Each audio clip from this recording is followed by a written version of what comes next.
สวัสดีค่ะสวัสดีพี่น้องฟ้องป่ายเพื่อนทุกคนพี่น้องขาหกวิญญาณวันนี้จะพาพี่น้องมาเข้าช่อแม่ใบสีนะคะเข้าช่อแม่ใบสีแม่ก้าวค่ะพี่น้องคะอันนี้เป็นสีขาวล้วนนะคะ อันนี้เป็นขาวมุกค่ะ พอดีลูกค้าอยากได้ใบสีเทพเป็นแบบว่าพานเงินพานทองนะคะและริบบิ้นก็ใช้เป็นสีเงินสีทองนะคะ ก็เป็นส้มทองกับสีขาวมุกนะคะ พี่น้องคะการเข้าช่อพัชชานะบอกว่าจะเป็นแม่9แม่5แม่7นะคะพี่น้องคะพัชชาก็ยังใช้สไตล์เดิมค่ะ ก็คือใช้สเตปเปอร์2ตัวนะคะพี่น้องคะเนี่ยบริ2 3 2ตัว3ตัวพี่น้องคะคำว่าไซส์2ตัวนี่เป็นอย่างคือว่าไซส์2ตัวนึงนี่เขามายิบไว้ทั้งหน้าเนาะบัดนี้เอาข้างหลังมาห่อวางปั๊บบางคนข้าเจ้าถนัดข้าเจ้าการยิบทางนี้พร้อมแต่พัชชาต้องอ้าออกแนวนี้ต้องอ้าออกแล้วก็ยิบลงไปเวลายิบให้ยิบต่ำๆอย่าไปยิบขึ้นสูง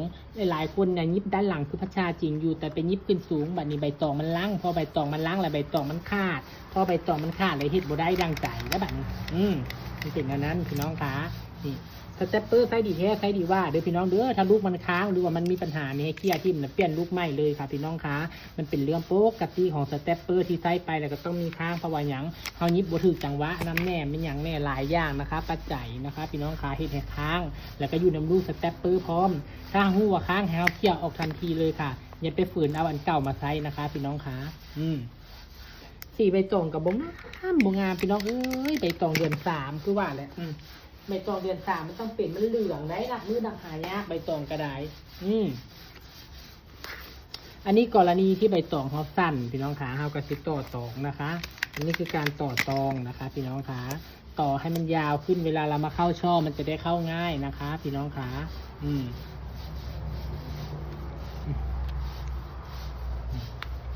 เรียงไปเลยคลิปนี้พัชชาจะไม่ตัดต่อนะคะจะเอาเป็นคลิปเต็มไปเลยจะไม่ตัดต่อนะอาจจะยาวนิดนึงค่ะแต่ถ้าใครอยากเป็นจริงๆก็ดูจนจบนะคะพี่น้องขาอย่าคว้ามเด้อนี่ค่ะพี่น้องขาเมย์ก็ก็คือคันขาแท้สีขาวล้วนก็สวยนะพี่น้อง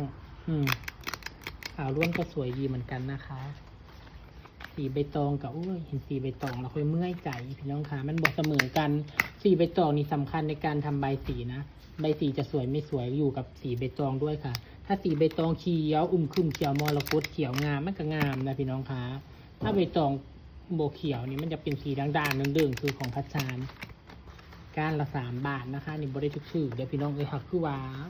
โบงามกระแทกในส่วนข้าเจ้ากับโบมีเหลือใบยอดใบสุดท้ายกับให้ตัดให้เหลือแต่ต้นโคโลก็เอาว่ามันโบมีของเจ้าของก็แห้งกันแรงพี่น้องฝนยังบริตุกจะเคลื่ออยู่ถ้าฝนห้วยจะเคลื่อ2 เทื่อนี่มันกะสี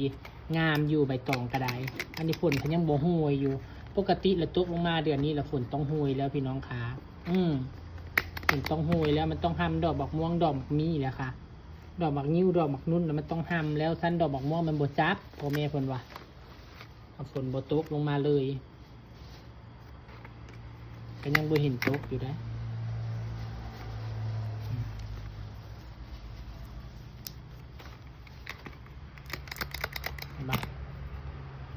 ซ่องไฟสำคัญเด้อค่ะซ่องไฟต้องเสมอกันถ้าซ่องไฟบ่เสมอกันกับโบงามพี่น้องคะ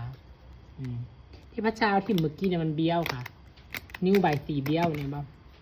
เบี้ยวลงงกอยู่เอาไปประกอบออกมาเอาดูว่าเอามาเข้าช่อมันก็จะโบงามพระเจ้าก็เลยเลือกออกนะคะ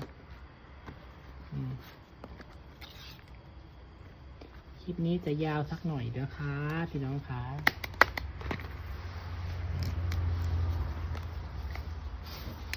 เข้าให้แน่นอย่าเข้ายืดบางคนเข้าแม่9ยืดเท่าแม่12พี่น้องคะอันนี้เรื่องจริง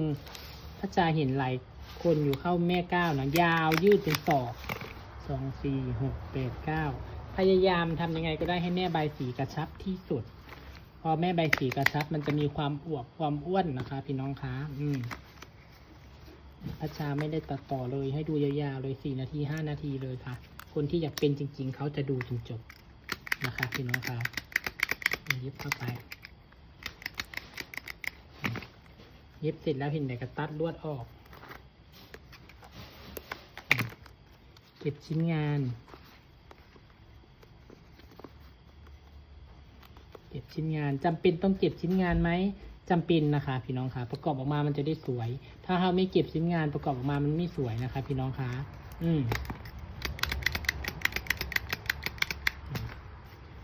สเตปเปอร์อันละ250 บาทนะคะ ใครสนใจก็สั่งพัชชาได้เลยนะคะส่งฟรีเก็บปลายทางดัดโค้งดัดงอนี่